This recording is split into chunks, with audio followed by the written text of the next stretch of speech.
Everyone, எல்லாரும் எப்படி இருக்கிறீங்கள்? இன்னும் ஒரு இன்ட்ரெஸ்டிங்கான வீடியோ ஒன்றில் உங்கள் எல்லாரையும் சந்திப்பதில் மிக்க சந்தோஷம்.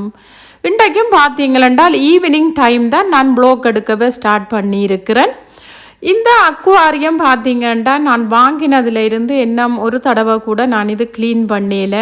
ஜூன் மாதம் தான் இது நான் புதுசாக வாங்கியிருந்தேன். இப்போ இது வாங்கி பார்த்தீங்களென்றால் இப்போ 5 மாதம் ஆயிட்டுது. தண்ணி அவ்வளவா ஊற்றி ஆகையில் ஆனாலும் ஒரு பச்சை நிறம் மாதிரி பார்க்குறதுக்கு இருந்தது. அப்போ அதையும் கையோட க்ளீன் பண்ணிடுவோம்னு தான் இப்போ அதை செய்துകൊണ്ടിருக்கிறேன். எல்லாமே எடுத்து க்ளீன் பண்ணி புதுசாக தண்ணியும் இதுக்குள்ளே ஊற்றி விட்டுட்டேன். இப்போ அதுக்குள்ளே இருக்கக்கூடிய எல்லாத்தையும் செட் பண்ணி வச்சாச்சுது. இப்போ இதுக்குள்ளே செப்ரேட்டாக ஒரு வாளியில் பிடிச்சி விட்டுருக்கிற மீன் எல்லாத்தையும் திருப்பியும் நான் இந்த அக்வாரியத்துக்குள்ளே பிடிச்சி விட போகிறேன்.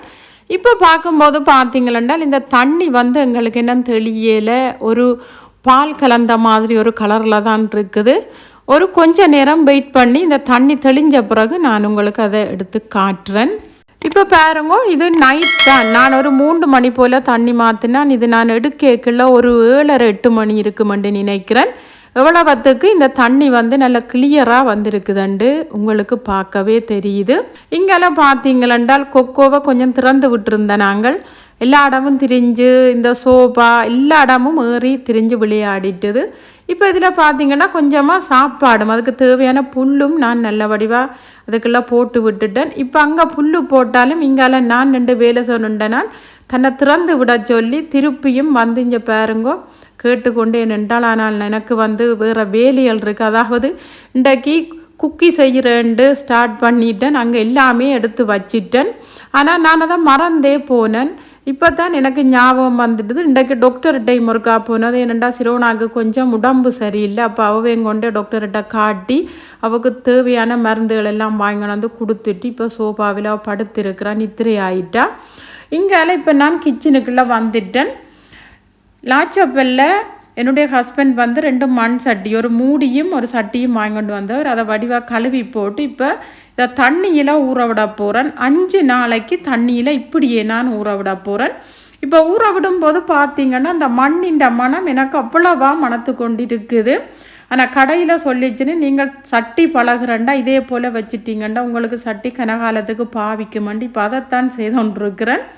இங்கெல்லாம் பாருங்க 5 நாள் முடிஞ்சு இந்த சட்டியை நான் இப்போ எடுத்து நல்லா சோப் போட்டு உள்ளேயும் வெளியிலையும் கழுவ போகிறேன். இந்த பாத்திரங்கள ஸ்பொஞ்சை பார்த்தீங்கன்னா நான் கிழமையில் ஒரு தடவை கட்டாயம் மாற்றுவேன். ஏனென்றால் அதிகப்படியான பாக்டீரியா இந்த ஸ்பொஞ்சில் இருக்கும். அதால் புதுசாக மாற்றி கொள்வது கட்டாயம் நல்லம். இப்போ நல்லா சோப்பை போட்டு உள்ளுக்கையும் வெளியிலையும் நல்ல வடிவாக தேய்ச்சி கழுவி விட போகிறேன். இப்படி தேய்ச்சி கழுவி விட்டுட்டோம்னா நாங்கள் அதுக்கு பிறகு வேறு எதுவும் செய்யவே தேவையில்லை. ரெக்டாகவே நாங்கள் இதுக்குள்ள என்ன செய்ய போகிறோமோ அதை செய்து கொள்ளலாம். ஓகே, இப்போ பார்த்தீங்கன்னா நான் ஆல்ரெடி குக்கி செய்கிறதுக்குன்னு பிளான் பண்ணி எல்லாமே எடுத்து வச்சுட்டேன். பட்டர் கூட மெல்ட் பண்ணி வச்சேன்னா நீங்கள் பாருங்கள் அது திருப்பியும் கொஞ்சம் திக்காக வந்துட்டுது இங்கே குளிரண்டதால். நான் அன்றைக்கு கடைக்கு போயிருந்தேன். அப்போ இந்த மில்க் சாக்லேட் தான் வாங்கிட்டு வந்தேன். அதுவும் 3 சேர்த்து நல்ல மலிவாக போட்டிருந்தது. சரி பிள்ளைகள் சாப்பிடுன்னு வாங்கிட்டு வந்தேன். எங்களுடைய மகன் சொன்னேன் இந்த சாக்லேட் பாரை சின்ன சின்ன கட் பண்ணி போடுங்கோண்டு ஓகே என்று சொல்லி இப்போ செய்வோம் வந்துட்டு. அதுக்கு முதல் கொஞ்சம் வேலை செய்ததால் டீ குடிக்கணும் மாதிரியே இருந்தது. லாஸ்ட் வீடியோவில் பார்த்துருப்பீங்க. இது பெனட்டோன். இந்த பெனட்டோன் இது தான் லாஸ்ட் பீஸாக வீட்டை கிடந்தது. நானே டீயோட குடிச்செல்லாம் முடிச்சிட்டேன். இப்போ இது ஒன்று தான் கிடந்தது. சரி அதையும் இன்றைக்கு டீயோட குடிச்சு முடிப்ப வேண்டி இப்போ எடுத்து வச்சிருக்கிறேன். ஓகே, இப்போ டீ எல்லாம் குடிச்சிட்டு வந்துட்டேன். இப்போ குக்கி செய்கிறது ஸ்டார்ட் பண்ண போகிறேன். ஒரு மிக்சிங் பவுல் ஒன்று எடுத்திருக்கிறேன். 3/4 கப் பட்டர் அல்லது 175 கிராம் பட்டர் எடுத்து மெல்ட் பண்ணி இப்போ நான் இந்த பவுலுக்குள்ளே சேர்த்துக்கொள்கிறேன். இதோடையே ப்ரௌன் சுகர் 1 கப் அல்லது 200 கிராம். குக்கி செய்கிறதுக்கு எப்பையும் ப்ரௌன் சுகர் செய்து பாருங்க. குக்கி வந்து அவ்வளோ ஒரு டேஸ்ட்டாக இருக்கும். அந்த கலரும் வந்து நல்லா சூப்பராக வரும். ஆனால் உங்கள்கிட்ட இந்த ப்ரௌன் சுகர் இல்லையண்டா நீங்கள் ஒயிட் சுகர் கூட சேர்த்து நீங்கள் இதை செய்து கொள்ளலாம். இப்போ இதோடைய ஒரு மீடியம் சைஸ் முட்டையும் சேர்த்துக்கொள்கிறேன். இப்போ முட்டையும் சேர்த்து போட்டு மிக்ஸ் பண்ணி விட போகிறேன். இது கேக் செய்கிறதுக்கு நல்ல வடிவாக சுகர் எல்லாம் மெல்ட் ஆகி நாங்கள் மிக்ஸ் பண்ணணுமெண்டில்லை. ஓரளவு நாங்கள் ஒரு ஸ்பூனோ அல்லது இந்த பெட்டுல்லாவோ போதுமானது. ஆனால் பிஸ்கோ அல்லது நீங்கள் எலக்ட்ரிக் பீட்டரோ வச்சு இந்த குக்கிக்கு வந்து பீட் பண்ண வேண்டாம். இது தேவையும் இல்லை. அப்படி நாங்கள் எலக்ட்ரிக் பீட்டரோ அல்லது பிஸ்கோ வச்சு நல்லா அடித்து பீட் பண்ணினோம்னால் நான் சொல்கிற அளவும் உங்களுக்கு பிழைக்கும். இந்த குக்கி டோவிൻ്റെ அந்த டெக்ஸ்சரும் வந்து பிழைச்சிரும். இப்போ இதோடைய 1 டீஸ்பூன் வனிலா எசன்ஸும் சேர்த்துட்டேன். இப்போ ஓரளவு நான் இதை மிக்ஸ் பண்ணி விட போகிறேன். அந்த முட்டை வந்து எங்களுக்கு அந்த சீனி பட்டரோட சேர்ந்து கரை மட்டும் இதை நான் மிக்ஸ் பண்ணி விட்டுட்டேன். ஓரளவுக்கு மிக்ஸ் பண்ணி விட்டாச்சுது. இப்போ இங்கால பார்த்தீங்களென்றால் 250 கிராம் பிளேன் ஃப்ளோர் எடுத்திருக்கிறேன். இப்போ இதுக்குள்ள நான் 1/2 டீஸ்பூன் பேக்கிங் சோடா சேர்த்துக்கொள்கிறேன். நான் இதுக்குள்ள பேக்கிங் பவுடர் போடையில் பேக்கிங் சோடா சேர்த்துக்கொள்கிறேன். இப்போ இதுக்குள்ளேயே நான் ஒரு பிஞ்ச் உப்பு, ஒரு பிஞ்சண்டா உங்களுக்கு தெரியும் 2 விரல்களால் சேர்த்து எடுக்கக்கூடிய உப்பு தான். இப்போ அதையும் சேர்த்து நல்லா மிக்ஸ் பண்ணி விட போகிறேன். நான் ஆல்ரெடி இந்த மாவை வந்து அரிச்சு தான் எடுத்திருக்கிறேன். அப்படி நீங்கள் அரிச்சு எடுக்கலையேண்டா நீங்கள் இன்னொருக்கா அரிச்சு எடுத்துக்கொள்ளலாம். ஓகே, இப்போ பார்த்தீங்கன்னா இதில் பட்டர், சுகர், முட்டை, வெனிலா எல்லாம் போட்டு மிக்ஸ் பண்ணி வச்சுக்கிற மிக்சர் இருக்குல்ல, இந்த உப்பு பேக்கிங் சோடா கலந்த மாவை போட்டு நான் இப்படியே மிக்ஸ் பண்ணி விட போகிறேன். ஓவராக வந்து மிக்ஸ் பண்ண வேண்டாம். நான் சொன்ன மாதிரி அந்த பதம் வந்து எங்களுக்கு பிழைச்சு போயிடும். இதில் பாருங்க, இதே போல் இந்த மாவை சேர்த்து லேசாகவே மிக்ஸ் பண்ணி எடுத்துக்கொள்ளுங்க. இப்போ இதுக்குள்ள அந்த சொக்லா பாரை க்யூப்பாக கட் பண்ணி தான் நான் சேர்த்துக்கொள்ள போகிறேன். இதுக்கு நான் 150 கிராம் மில்க் சாக்லேட் எடுத்திருக்கிறேன். நீங்கள் எந்த பிராண்டும் எடுத்துக்கொள்ளலாம், அது உங்களுடைய விருப்பம்தான். நான் வந்து இந்த பிராண்ட் தான் எடுத்துக்கொள்ளுறேன். இது வந்து எனக்கு லிடலில் நான் வாங்கினேன். அதால் இப்போ அதை சின்ன இதே போல் க்யூப்பாக கட் பண்ணி எடுத்துக்கொள்ளுங்க.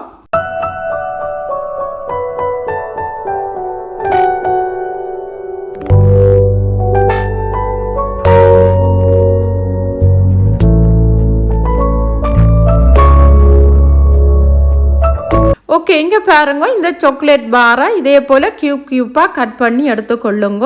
இப்போ இந்த கட் பண்ணி எடுத்துருக்கிற மில்க் சாக்லேட் எல்லாத்தையும் இந்த டோவுக்குள்ளே போட்டு நல்லா மிக்ஸ் பண்ணி விட போகிறேன். மிக்ஸ் பண்ணி விட்டுட்டோம்னால் இந்த சாக்லேட் எல்லாம் இந்த டோவோடு எங்களுக்கு சேர்ந்துடும். அப்போ நாங்கள் குக்கி செய்யும்போது பார்த்தீங்களென்றால் குக்கி வந்து நல்ல ஒரு டேஸ்ட்டாக எங்களுக்கு வரும். அதை விட ஒரு இடத்துல மட்டும் இந்த சாக்லேட் இருக்காமல் எல்லா இடமும் எங்களுக்கு பறந்து அந்த சாக்லேட் இருக்கும். அதால் நல்ல வடிவாக இதை மிக்ஸ் பண்ணி விடுவான். இப்போ நான் ஸ்பெட்டுல்லாவால் தான் குக்கின்ற டோவை வந்து மிக்ஸ் பண்ணினான். இந்த சாக்லேட் போட்டதால் இந்த ஸ்பெட்டுல்லாவால் அவ்வளோ பர்ஃபெக்டாக வந்து மிக்ஸ் பண்ண முடியலை. அதால் பாருங்க, இந்த கைகளால் நல்ல வடிவாக இதை மிக்ஸ் பண்ணி எடுத்துட்டு நல்ல சூப்பராக அந்த டோ வந்து எங்களுக்கு ரெடி ஆகிட்டது. இன்றைக்கு பார்த்தீங்களென்றால் நான் இந்த குக்கியை வந்து நான் ஒவ்வொரு குக்கியாக வந்து செய்து எடுக்கல. ஏனெண்டா ஆல்ரெடி வந்து எனக்கு டைம் போயிட்டுது. அப்போ இது வந்து ஒவ்வொரு குக்கியாக செய்யணுமேண்டு நான் யோசிச்சு கொண்டிக்க என்னுடைய மகன் தான் சொன்னார், இல்லை மம்மி ஒரு பெரிய குக்கியாக நாங்கள் பேக்கிங் ட்ரேயில் செட் பண்ணி பேக் பண்ணி எடுத்துட்டு அதுக்கு பிறகு கட் பண்ணலாமண்டு. ஓகே, அதுக்கு நல்ல ஐடியாண்டு தான் நான் இதே போல் பாருங்கோ நல்லபடியாக செட் பண்ணி வச்சுட்டேன். ஒரு 3/4 சென்டிமீட்டர் திக்னஸில் இது இருந்தாலே எங்களுக்கு போதுமானது. ஆல்ரெடி நான் அவனை 180 பாக செல்சியஸில் 10 நிமிடம் ப்ரீஹீட் பண்ண விட்டுட்டேன். பேக்கிங் டைம் பார்த்தீங்களென்றால் 180 பாக செல்சியஸில் 20 இருந்து 25 நிமிடங்கள். உங்களுக்கு என்ன கிறிஸ்பியாக வேணுமெண்டா நீங்கள் 30 நிமிஷம் கூட இதை உங்கள் அவனுடைய டெம்பரேச்சருக்கு ஏற்ப நீங்கள் இதை வச்சு எடுத்துக்கொள்ளுங்க. நான் இப்பையும் அது சொல்லுவேன். ஏனெண்டா உங்கள் அவனுடைய டெம்பரேச்சர் உங்களுக்கு மட்டும்தான் தெரியும். அதுக்காகத்தான் நான் இந்த விளக்கத்தையும் இதில் சொல்லி கொள்வது. வா, இங்கே பாருங்க, இந்த குக்கி வந்து ரெடி ஆகி கொண்டிருக்குது. பார்க்கவே அவ்வளோ ஒரு சூப்பராக இருந்தது. அதை விட அந்த ஃப்ளேவரும் அவ்வளோ ஒரு நல்லா இருந்தது. இப்போ பாருங்க, எங்களுடைய யம்போ சைஸ் குக்கி வந்து ரெடி ஆகிட்டுது.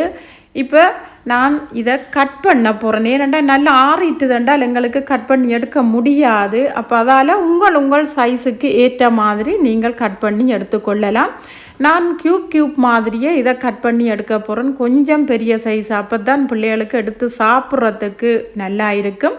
இப்போ இதை கட் பண்ணி எடுக்க போகிறேன்.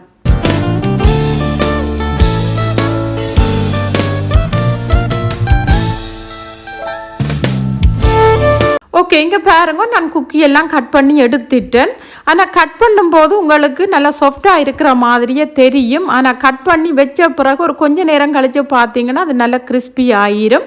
நல்லா ஆறின பிறகு ஒரு ஏர் டைட் கண்டெய்னரில் போட்டு இதை மூடி வச்சிட்டோம்னா 1 மாதம் வரையும் இது பழுதாகாமல் இருக்கும். எங்களுடைய வீட்டிலெல்லாம் பார்த்தீங்களென்றால் ஒரு மாதத்துக்கு இது இருக்காது. ஏனெண்டா பிள்ளைகளுக்கு இந்த குக்கி என்றாலே அவ்வளவு பிடிக்கும். அவிகளுக்கு என்னோ தெரியாது, சாப்பாட்டை விட இப்படியான ஐட்டம் எல்லாம் நல்லா ஈஸியாகவே ஆக்களுக்கு போயிடும். கடைக்கு போனாலே என்னுடைய மகன் விரும்பி எடுக்கிறது இந்த குக்கீஸ் தான். ஓகே, இப்போ நான் இந்த போத்தல் ஒன்று எடுத்திருக்கிறேன். இப்போ இந்த போத்தலுக்குள்ள நான் இதெல்லாத்தையும் போட்டு வைக்க போகிறேன். சில பேர் நீங்கள் கொமெண்ட்ஸில் எழுதுவீங்கள், ஏன் இதெல்லாம் கடையில் வாங்கலாம் தானே, கட்டாயம் இதெல்லாம் வீட்டில் செய்து பிள்ளைகளுக்கு கொடுக்கணுமோண்டு. ஆனால் என்னுடைய வீட்டில் நான் கடையில் வாங்கி பிள்ளைகளுக்கு கொடுக்குறத விட நான் பார்த்து ஹெல்த்தியாக செய்து வீட்டில் கொடுக்குறதான் அதிகம். ஏனென்று பார்த்தீங்களென்றால் கடைகளில் வாங்கக்கூடிய பொருட்களில் நிறைய கெமிக்கல் அதில் கலந்திருக்கிறது. இப்போ எல்லாம் அதிகமாக கலந்து வரபடியால் கட்டாயம் அது பிள்ளைகளுக்கு உடம்புக்கு நல்லதில்லை. எவ்வளவுத்துக்கு எங்களால் பிள்ளைகளுக்கு வீட்டில் செய்து கொடுக்க முடியுமோ அவ்வளவுத்துக்கு செய்து கொடுக்குறதான் பிள்ளைகளின் ஹெல்த்துக்கு நல்லது. இங்கெல்லாம் பார்த்தீங்களென்றால் பிள்ளைகளுக்கு நான் டின்னர் ரெடி பண்ணிட்டேன். இது நான் ரெசிப்பியாக போடுறதுக்கு எடுத்து வச்சிருக்கிறேன். ஆனால் நான் இதில் ஷேர் பண்ணல, ஏனெண்டா வீடியோ லென்த் ஆகிடும். நான் இன்றைக்கு பிள்ளைகளுக்கு பார்த்தீங்களென்றால் பாஸ்தாவும் சிக்கனும் மஷ்ரூமும் போட்டு சோஸ் ஒன்று காய்ச்சிருக்கிறேன். அதோடு தான் நான் இப்போ பிள்ளைகளுக்கு சாப்பாடு கொடுக்க போகிறேன். எந்த நேரமும் நாங்கள் பிள்ளைகளுக்கு கூட சாப்பாடுகள் செய்யும்போது அதை வீடியோவாக ஷூட் பண்ணுறதுக்கு அவ்வளோ ஒரு கஷ்டமாக இருக்கும். ஏனெண்டா ஒரு 1 ஹவரில் செய்கிறதே ஒரு 3 ஹவர் 4 ஹவர்ஸ் ஆயிரும் நாங்கள் வீடியோஸ் பண்ணி நாங்கள் சாப்பாடு செய்கிறது. ஓகே, இப்போ பிள்ளைகளும் சாப்பிட்டுட்டுன்னு எனக்கு இப்போ சிங்குக்குள்ளே கொஞ்சம் பிளேட் இருக்குது. அதை விட இந்த பேக்கிங் செய்த இந்த போலுகள் எல்லாமே இருக்குது. இப்போ அதெல்லாத்தையும் கொஞ்சம் ரஃப்பாக கழுவி போட்டு டிஷ்வாஷரில் தான் லோட் பண்ண போகிறேன். ஏனென்று பார்த்தீங்களென்றால் இந்த மாவுள் கண்ணாடி ஐட்டங்கள் எல்லாம் நாங்கள் டிஸ்போசரில் வச்சு கழுவிட்டோம்னால் இப்பயுமே அது எங்களுக்கு புதுசு போல் பல அதை விட எல்லாத்தையும் பார்த்தீங்களென்றால் நாங்கள் கைகளால் கழுவுறதுக்கு அதிக அளவு தண்ணி செலவாகும். எவ்வளவு பாத்திரம் நாங்கள் டிஸ்போசரில் லோட் பண்ணினாலும் 5 லிட்டர் தண்ணியிலேயே எங்களுக்கு நல்ல பெர்ஃபெக்டாக கழுவி தந்துடும். ஆனாலும் நீங்கள் சில பேர் கேட்கலாம், டிஸ்போசர் இல்லாதாக்கள் என்ன செய்யறேன்ட்டு. அதுக்கு உண்மையில் சாரி, அதுக்கு நான் ஒன்றுமே செய்ய முடியாது. இல்லை, நான் சொல்கிறேன். ஏனெண்டா சில பேர் என்ன சில பேர் கேட்குறீங்கள் என்ன நெடுக டிஷ்வாஷர் யூஸ் பண்ணுறீங்கன்ட்டு, சில பேர் கேட்குறீங்கள் என்ன டிஷ்வாஷர் இருந்தும் நீங்கள் கைகளால் கழுவுறீங்களான்ட்டு. அப்போ எல்லாத்துக்கும் நான் பதில் சொல்ல வேண்டி இருக்குது. அப்போ எல்லாருக்கும் புரிம்பா என்னால் பதில் சொல்ல முடியாது. அதால் நான் என்னட்ட இருக்குது, நான் அதை யூஸ் பண்ணி பார்த்துருக்குறேன். ஆனால் மாவுள் பிளேட்டில் இருந்து இந்த கண்ணாடி கிளாஸுகள் போலுகள் எல்லாம் நாங்கள் கைகளால் கழுவுறதை விட இந்த மிஷின் அவ்வளோ ஒரு பெர்ஃபெக்டாக எங்களுக்கு கழுவி தருது. அதை விட பார்த்திங்கன்னா நாங்கள் எடுத்து துடைச்சி அரேஞ்ச் பண்ண வேண்டிய தேவையே இல்லை. அதுவாகவே கழுவி அதுவாகவே காய விட்டு எங்களுக்கு தாரவடியால் எங்களுடைய வேலையும் ஒன்று மிச்சமாகுது. இந்த டிஷ்வாஷர் யூஸ் பண்ணுறதுல எங்களுக்கு ஒரு நன்மை என்னென்று பார்த்தீங்களென்றால் எங்களுடைய நேரமும் வேலையும் மிச்சமாகுது. அதை விட எங்களுடைய தண்ணியும் எங்களுக்கு அதிக அளவு செலவாகாமல் அதுவும் மிச்சப்படுது. இப்போ அதுக்காகவே டிஷ்வாஷர் வச்சிருக்கிற ஆட்கள் நீங்கள் டிஷ்வாஷரை யூஸ் பண்ணுறது நல்லமண்டு என்னுடைய ஒப்பீனியன். ஓகே, இப்போ டிஷ்வாஷரில் நான் எல்லாத்தையும் லோட் பண்ணி வச்சிட்டேன். இப்போ டிஷ்வாஷரை ஒன் பண்ணி விட்டுட்டு நான் மற்ற வேலையில் செய்ய போகிறேன். அதுக்கிடையில் இந்த டிஷ்வாஷரும் எனக்கு நல்ல பெர்ஃபெக்டாக கழுவி தந்துடும். நான் நிறைய டைம் விடையில் இதுக்குள்ள எனக்கு கண்ணாடி போலும் பிளேட்டும் இருக்கிறதால நான் ஒரு 30 நிமிடம் மட்டுமே நான் இதை செட் பண்ணி விட போகிறேன். இப்போ எங்கால பார்த்தீங்கன்னா எனக்கு ஒரே சட்டியும் ஒரு கரண்டி மூடியும் மிச்சம் இருக்குது. இது லஞ்சுக்கு நான் இறால் கறி சமைச்சேன். நான் அந்த இறால் கறி மிச்சம் இருக்குது. அதை ஒரு பவுலில் போட்டு ஃப்ரிட்ஜில் வைக்க போகிறேன். வச்சுட்டு இந்த சட்டியையும் மூடியையும் இந்த கரண்டியே நான் கழுவி வச்சுட்டேன் என்றால் எனக்கு இந்த கழுவுற வேலை எல்லாமே முடிஞ்சிடும். அதுக்கு பிறகு பார்த்திங்கன்னா நான் டெய்லியும் நைட் இது ரெகுலர் ரொட்டீனாகவே நான் இதை செய்து கொண்டிருக்கிறேன். கிச்சன் எப்பயுமே நான் க்ளீன் பண்ணி நல்லா நீட்டாக தான் நான் விட்டுட்டு படுக்கைக்கு போவேன். இந்த கிச்சன் துடைக்கிறதுக்காக பார்த்தீங்களா நான் ஒரு லிக்விட் ஒன்று ரெடி பண்ணுவேன். கொஞ்சமாக வினிகர் தண்ணி, ஏதாவது ஒரு ஃப்ளேவர் எசென்சியல் ஆயில். இது என்னுடைய வீடியோவில் நிறைய தடவை நான் சொல்லியிருக்கிறேன். கிச்சன் முழுவதுமே நான் ஸ்ப்ரே பண்ணி துடைக்கிறது இந்த லிக்விட் தான். ஆனால் கிச்சன் க்ளீன் பண்ணுறதுக்கு பார்த்தீங்களென்றால் கொஞ்சமாக தண்ணி, பாத்திரம் கழுவுற சோப், அதை விட வினிகர், இது மூன்றும் சேர்த்து தான் நான் கிச்சன் க்ளீன் பண்ணுறது. நீங்கள் வடிவாக கவனிக்கணும். க்ளீன் பண்ணுறது வேறு, நைட்டில் நாங்கள் எல்லாம் செய்து முடிய துடைச்சி விடுறது வேறு. நான் இப்போ கிச்சன் எல்லாம் துடைச்சி விட போகிறேன். ஏனென்றால் நான் ஒவ்வொரு கிழமையும் கிச்சன் வந்து நான் க்ளீன் பண்ணுறதால எனக்கு க்ளீன் பண்ணுற வேலையில் நான் துடைச்சி விட போகிறேன். முதல்ல பார்த்தீங்கன்னா ரெகுலராக டெய்லியும் நான் துடைக்கிறது வந்து இந்த மைக்ரோவேன் தான். இந்த மைக்ரோவேன் பார்த்தீங்கன்னா நாங்கள் அதிகப்படியாக யூஸ் பண்ணுறது இதுதான். நான் இது வந்து எதுக்கும் சேர்த்து துடைக்கையில் மைக்ரோஃபைபர் க்ளோத்தில் தண்ணியை வந்து நனைச்சி போட்டு இப்போ அந்த மைக்ரோஃபைபர் க்ளோத்தால் தான் நான் துடைச்சி விட போகிறேன். இப்படி நாங்கள் துடைச்சி விட்டுட்டோம்னாலே எங்களுக்கு டீப் கிளீனிங்கே வராது. அதை விட பார்க்கும்போது அவ்வளோ ஒரு நீட்டாகவும் இருக்கும். அதை விட நாங்கள் பிள்ளைகளுக்கும் சரி எங்களுக்கும் சரி அதில் வந்து சாப்பாடு வந்து சூடு பண்ணி சாப்பிடுவோம். எப்பயுமே அது வந்து எங்களுக்கு க்ளீனாகத்தான் இருக்கணும். ரெண்டாவதாக பார்த்தீங்கன்னா இந்த ஃப்ரிட்ஜும் நான் துடைச்சி விடுவேன். ஏனெண்டா சமைக்கும் போதெல்லாம் இந்த ஃப்ரிட்ஜை அடிக்கடி வந்து நாங்கள் திறந்து மூடுவோம். எங்களுக்கு கையில் இருக்கக்கூடிய அந்த எண்ணெய் பிசுக்கு மசாலா எல்லாம் அந்த ஃப்ரிட்ஜிலையும் பட்டிருக்கும். இப்போ அதால் பார்த்தீங்கன்னா இந்த ஃப்ரிட்ஜையும் நான் ரெண்டாவதாக துடைச்சி விடுறேன். இந்த ஃப்ரிட்ஜை பார்த்தீங்கன்னா துடைக்கிறேன்டா எனக்கு ஒரு நாளே வேணும். ஏனெண்டா இதில் இருக்கக்கூடிய அந்த மேக்னட் எல்லாத்தையும் எடுத்து தான் நான் ஃபுல்லாகவே இந்த ஃப்ரிட்ஜ் வந்து துடைச்சி விடுவேன். நேற்று தான் இந்த ஃப்ரிட்ஜெல்லாம் நான் ஃபுல்லாகவே துடைச்சி விட்டேன். அதால் அந்த பிடிச்சி திறக்கிற பகுதியை நான் துடைச்சி விட்டுட்டேன் என்றால் ஓகே. இப்போ எங்கால பார்த்தீங்கன்னா கவுண்டர் டாப் தான் துடைச்சி கொண்டு இருக்கிறேன். இந்த கவுண்டர் டாப்புக்கும் அந்த சேம் லிக்விட் தான். இந்த கவுண்டர் டாப் என்றாலும் சரி இந்த அடுப்புக்கு மேலே இருக்கிற இந்த டைல்ஸ் பகுதி என்றாலும் சரி நான் இந்த சேம் லிக்விட்டை ஸ்ப்ரே பண்ணி நான் துடைச்சி விடுவேன். டெய்லியும் ரெகுலராக ஒவ்வொரு நைட்டும் நான் இதை செய்து கொண்டே இருப்பேன். நான் செய்யாமல் படுக்க போன நாளே கிடையாது. கட்டாயம் நீங்கள் இப்படி செய்து பாருங்கோ. கிச்சனில் எங்களுக்கு பேட் ஸ்மெல் வராது. அதை விட நிறைய பேர் எனக்கு கொமெண்ட்ஸில் போடுறீங்க அக்கா கரப்பான் பூச்சி தொல்லையில் இருந்து எப்படி நாங்கள் விடுபடுறே தெரியாமல் இருக்குது, நாங்கள் வைக்காத மருந்தே இல்லையண்டு. கரப்பான் பூச்சி முதல்ல பார்த்தீங்களென்றால் சின்ன சின்ன சாப்பாடுகள் எல்லாம் எங்கே சிந்தி இருக்கும் அந்த இடத்த தேடி கட்டாயம் கரப்பான் பூச்சி வரும். அதுக்கும் பார்த்தீங்களென்றால் எங்களுடைய அந்த சிங்கின்ற அந்த ஓட்ட வழியாகத்தான் எங்களுக்கு அதிகமாக வரும். அதை விட பார்த்தீங்கன்னா இந்த ஃப்ரிட்ஜின் பின்பகுதி இந்த மிக்ரோ அவனுக்கு பின்பகுதி எல்லாத்துலேயும் சூடான இடங்களும் இருக்கிறபடியும் அங்கேயும் அந்த கரப்பான் பூச்சி இருக்கும். ஆனால் இந்த லிக்விட்டை வந்து நீங்கள் ஸ்ப்ரே பண்ணி நீங்கள் டெய்லியும் நீங்கள் துடைச்சி விடுங்கோ. கிழமைக்கு ஒரு தடவை க்ளீன் பண்ணுங்கோ. டெய்லி நைட்டும் இதே போல் துடைச்சி விடுங்கோ. கரப்பான் பூச்சி என்ற கதைக்கே இடம் இருக்காது. ஏனென்றால் இதில் எசென்சியல் ஆயிலின்ற அந்த வாசம் இருக்கிறதால கரப்பான் பூச்சி வரவே வராது. கட்டாயம் நீங்கள் ட்ரை பண்ணி பாருங்கோ. நிறைய பேர் சொல்கிறீங்க ட்ரை பண்ணி பார்த்தோம் ஆனால் வருது. ஆனால் இது வந்து நீங்கள் ரெகுலராக டெய்லியும் ட்ரை பண்ணணும். ஒரு நாளைக்கு துடைச்சி விட்டுட்டு அடுத்த நாள் துடைக்காம விட்டுட்டு வருதுன்றால் அதுக்கு உண்மையில் நான் பொறுப்பில்லை. எனக்கு இவ்வளவு காலமாக என்னுடைய கிச்சன் வந்து 4 வருஷமாக நான் யூஸ் பண்ணி கொண்டிருக்கிறேன். என்னுடைய கிச்சனில் அதிகப்படியான எண்ணெய் பிசுக்கும் இல்லை, அழுக்கும் இல்லை, இந்த கரப்பான் பூச்சி தொல்லை கூட எனக்கு இல்லை. நான் ரெகுலராக டெய்லியும் இதைத்தான் நான் ஃபாலோ பண்ணி கொண்டு இருக்கிறேன். அடுத்ததாக பார்த்தீங்களென்றால் முக்கியமான ஒரு டிப்ஸ் தான். இப்போ நான் வந்து இந்த மைக்ரோஃபைபர் க்ளோத் இந்த கிச்சன் டவல் எல்லாம் நான் நல்ல வடிவாக ஊற விட்டு துவைச்செடுக்க போகிறேன். நான் 2 நாளைக்கு ஒருக்கா இது போல் நான் துவைச்செடுக்கிறது வளமை. ஏனென்றால் நான் அதிகப்படியான கிச்சன் டவலும் இந்த மைக்ரோஃபைபர் க்ளோத்தும் இந்த கிச்சனுக்காக நான் யூஸ் பண்ணுறேன். அதுக்கு பார்த்தீங்களென்றால் நான் துணி துவைக்கிற அந்த வாஷிங் பவுடர் கொஞ்சம் எடுத்துருக்கிறேன். அதோட கொஞ்சம் பேக்கிங் சோடாவும் போட்டுக்கிறேன். என்னென்னா இந்த துணியில் இருந்து வரக்கூடிய அந்த பேட் ஸ்மெல் எங்களுக்கு இல்லாமல் இருக்கிறதுக்கு. இப்போ நல்லா கொதி தண்ணியை விட்டுட்டு இதுக்குள்ளே இந்த கிச்சன் டவல் மற்றது இந்த கவுண்டர் டாப் எல்லாம் க்ளீன் பண்ணின மைக்ரோஃபைபர் க்ளோத் எல்லாத்தையும் நான் போட்டுட்டேன்.